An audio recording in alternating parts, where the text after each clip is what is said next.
Hi welcomes to SPB kitchen. இன்றைக்கி என்ன செய்ய போகிறேன்னா என்னோடய ஸ்டைலில் ரசம் செய்ய போகிறேன். ஒருத்தவங்களுக்கு ஒரு ஸ்டைல் இருக்கும். இது என்னுடைய ஸ்டைலில் டேஸ்ட்டாக எப்படி ரசம் வைக்கிறதுன்னு பார்க்கலாம்.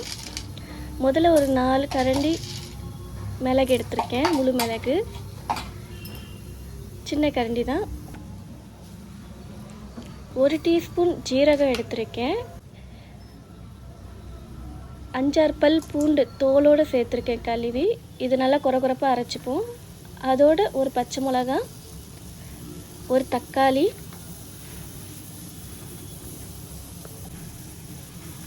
கருவேப்பிலை காம்போடு சேர்த்துருக்கேன். காம்போடு சேர்த்தா நல்லா டேஸ்ட்டாக இருக்கும்.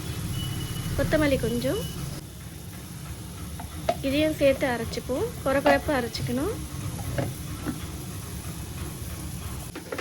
மசாலா அரைச்சாச்சு. ஒரு பெரிய நெல்லிக்காய் சைஸு புளி ஊற வச்சுருந்தேன். இப்போ அதை கரைச்சிக்கலாம். இதை ஒரு பவுலுக்கு மாற்றிடலாம். புளி கரைசலை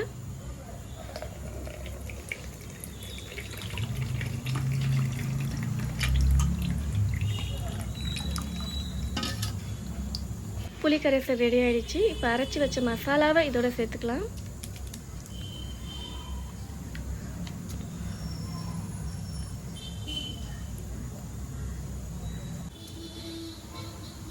ஜாரில் இருக்க மசாலாவை கழுவி தண்ணி ஊற்றிக்கலாம்.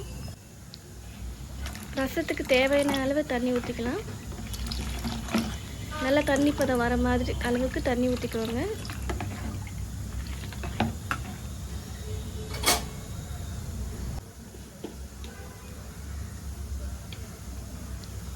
ஒரு 1/4 டீஸ்பூன் மஞ்சள்தூள்,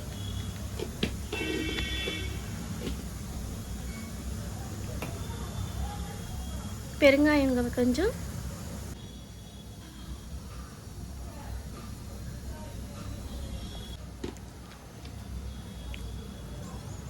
தேவையான அளவு சால்ட்டு. இதுலேயே உப்பு, புளிப்பு, தண்ணி எல்லாமே இதுலேயே செக் பண்ணிவிடுங்க. ரசத்தோட டேஸ்ட்டு எல்லாமே அடுப்பில் வைக்கும் போது நம்ம தாளித்து கொட்டுனா போதும், வேறு எந்த வேலையும் இல்லை. இந்த ஸ்டேஜ்லேயே எல்லாம் டேஸ்ட்டு எல்லாம் செக் பண்ணிவிடுங்க.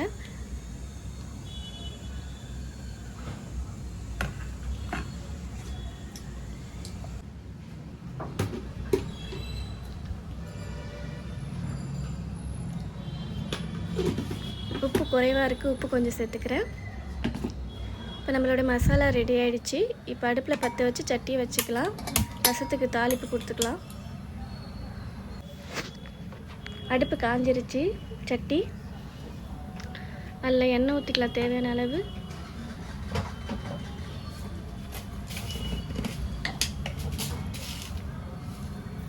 கடுகு,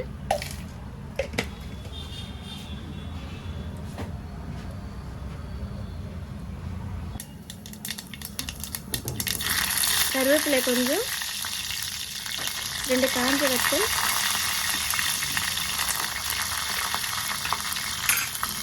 இப்போ புளி கரைசல் இதோட சேர்த்துக்கலாம்.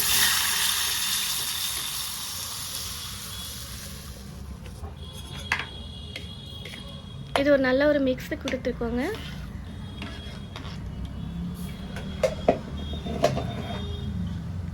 கொத்தமல்லி கொஞ்சம் தூவிக்கிறேன்.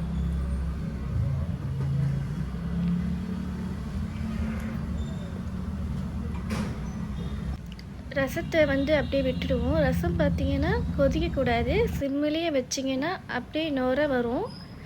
நல்லா நுர பொங்க வரும்போது அந்த ஸ்டேஜில் ஆஃப் பண்ணால் போதும். ரசத்தை மட்டும் கொதிக்க விடக்கூடாது.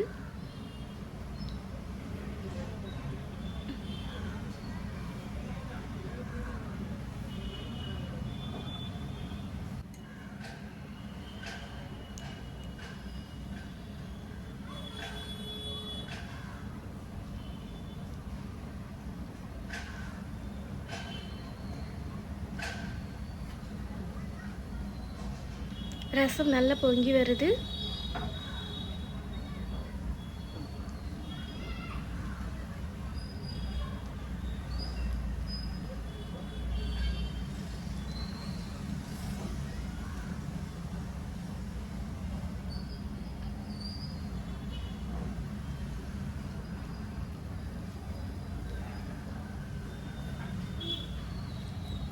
ரசம் நல்லா பொங்கி வந்திருக்கு. இப்போ அடுப்பு அணைச்சி மூடிக்கலாம்.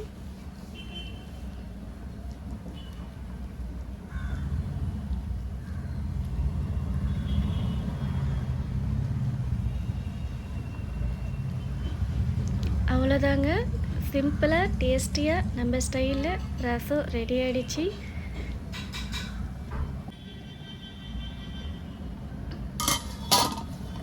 அடுப்பு ஆஃப் பண்ணிக்கலாம். நீங்களும் இதே மாதிரி செஞ்சு பாருங்கள், நல்லா டேஸ்ட்டாக இருக்கும்.